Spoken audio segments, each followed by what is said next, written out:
ओम नमो भगवते वासुदेवाय। चलो शुरू करते हैं पुत्रदा एकादशी की कथा। इसे बैकुंठ एकादशी भी कहते हैं।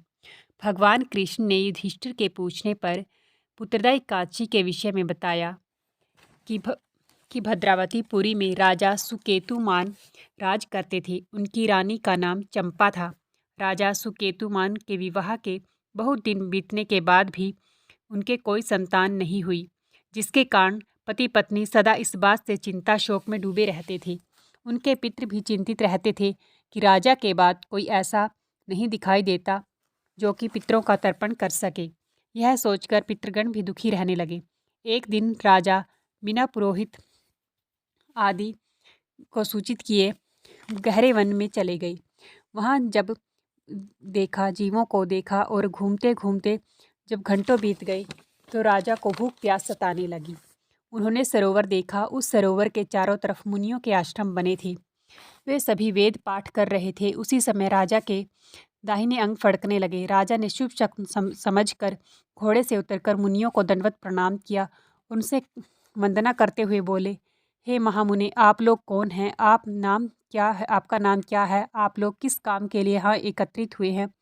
मुनि कहने लगे, हे राजन, हम लोग विश्व देव हैं, यहाँ स्नान के लिए आए हैं। आज से 5 दिन बाद माह का स्नान आरंभ होता है।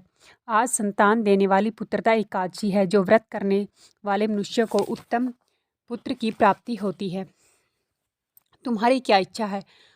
यह सुनकर राजा बोले, हे विश्वदेवगण, मेरे भी कोई संतान नहीं है।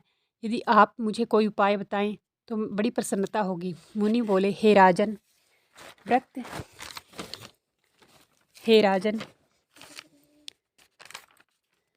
आज पुत्रदा एकादशी है। आप अवश्य ही इसका व्रत करें। इसका व्रत फल अमोघ है, अतः अवश्य ही आपके घर में पुत्र होगा। मुनि के वचन सुनकर राजा ने उसी दिन एकादशी का विधिवत व्रत किया और द्वादशी को पारण कर मुनियों का आशीर्वाद प्राप्त किया।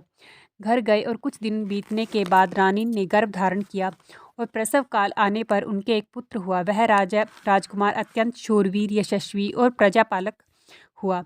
श्री कृष्ण ने कहा, युधिष्ठिर, जो मनुष्य इस महात्म्य को पढ़ता है या सुनता है, उसे अंत में स्वर्ग की प्राप्ति भी होती है। धन्यवाद। ओम नमो भगवते वासुदेवाय।